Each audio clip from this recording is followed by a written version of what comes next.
লিটন কুমার দাস, সৌম্য সরকার, এই top order batsman যাদেরকে রাখা হয়েছে তাদের গত 10টা ম্যাচের, 20টা ম্যাচের, 30টা ম্যাচের পারফরমেন্স গড় করলে যেই স্ট্রাইক রেট হয়, পাড়ার মধ্যে যারা গিলি ডান্ডা খেলে, পাড়ার মধ্যে যারা ক্রিকেট খেলে, তাদের স্ট্রাইক রেটও এই ভদ্রলোকদের থেকে ভালো হবে। এরপরেও তারা ওয়ার্ল্ড কাপের মতো স্কোয়াডে রয়ে গেছে। কী কারণে? বোর্ড কর্মকর্তা যারা রয়েছে তাদের কাছে প্রশ্ন করি, ভাই, নাজমুল হাসান শান্ত, লিটন দাস, সৌম্য সরকার, তাদের কাছে আপনাদের কোনো গোপন ভিডিও কি রয়েছে যার দ্বারা তারা আপনাদেরকে ব্ল্যাকমেল করে দলে থাকতেছে, আপনারা পারতেছেন না তাদেরকে বের করে দিতে? আপনাদের ভিডিও প্রকাশ হলে আমরা কেউ আপনাদেরকে কিছু বলবো না, তারপরও এই আবর্জনাগুলোকে জাতীয় দল থেকে বের করে আর কত ম্যাচ, আর কত ম্যাচ এভাবে হারবে বাংলাদেশ? বাংলাদেশ ক্রিকেট দলের সঙ্গে যারা জড়িত রয়েছে, ক্রিকেটার, বোর্ড কর্মকর্তা, বোর্ডের সভাপতি, কোচ, কোচিং স্টাফ, সবার কাছে একটা প্রশ্ন, ভাই, আপনাদের কি ন্যূনতম লজ্জাবোধ নাই? সামান্যতম কিঞ্চিত পরিমাণ লজ্জা নাই আপনাদের? আপনারা এমন পর্যায়ে চলে গেছেন যে এখন লজ্জা নামে যে একটা জিনিস আছে, ওই জিনিসটাও আপনাদেরকে দেখে লজ্জা পাচ্ছে। আমেরিকার মতো একটা দেশ যারা টি-20 র্যাঙ্কিংয়ে, আমি যদি ভুল না করে থাকি তাহলে 20 বা 19তম অবস্থানে রয়েছে তারা, আমেরিকা।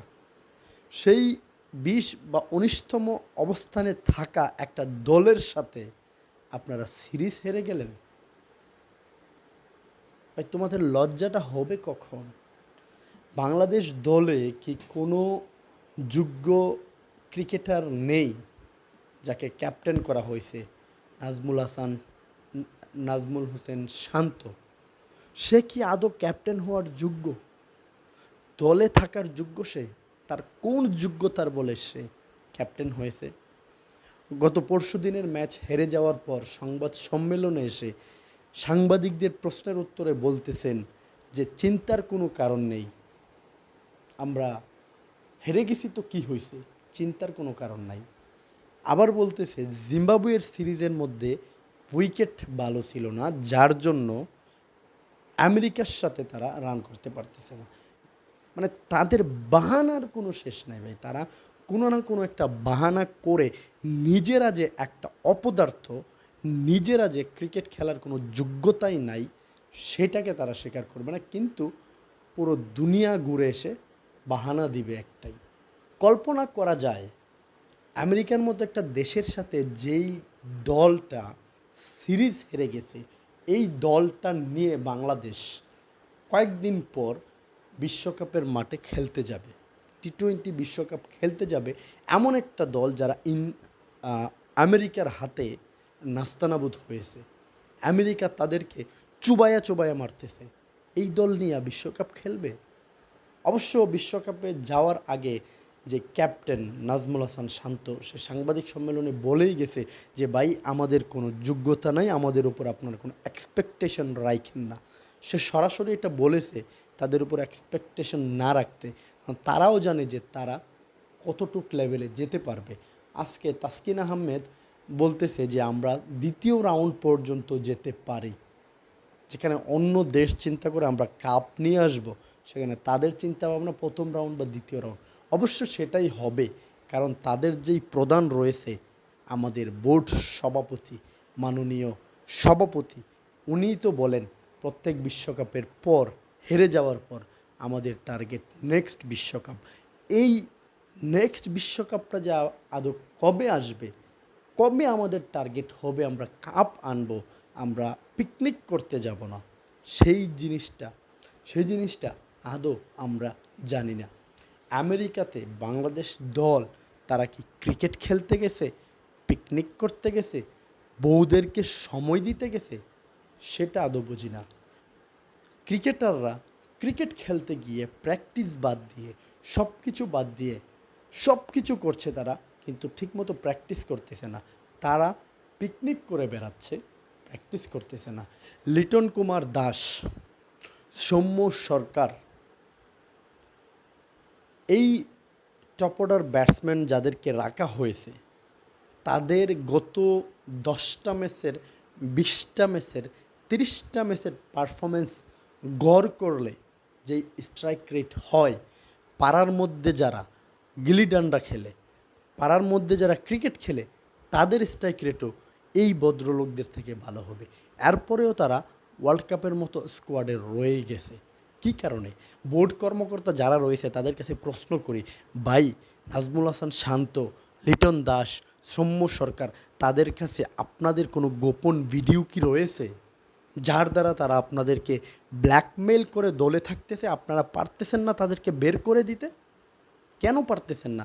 তাদের পারফরমেন্সের উপর ভিত্তি করে যদি আপনারা নির্বাচন করতে যান, তারা তো দলেই থাকার যোগ্যতা নাই।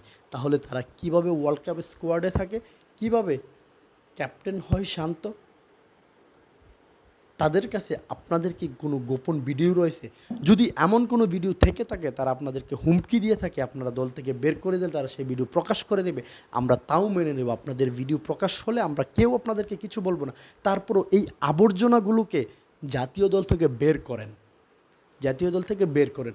কারণটা বলি, কারণটা হচ্ছে আপনাদের লজ্জা নাই, কিন্তু আমাদের লজ্জা হয়। আমরা যখন দেখি আমাদের প্রাণের দেশ বাংলাদেশ নিয়ে অন্য কোনো দেশের সাপোর্টাররা ট্রল করে, আমাদের ক্রিকেট টিমকে নিয়ে অন্যরা ট্রল করে, আমাদের পতাকা সেখানে দিয়ে তারা আমাদের ক্রিকেটারদের যোগ্যতা নিয়ে ট্রল করে, তখন সেটা আমাদের হৃদয়ে আঘাত করে।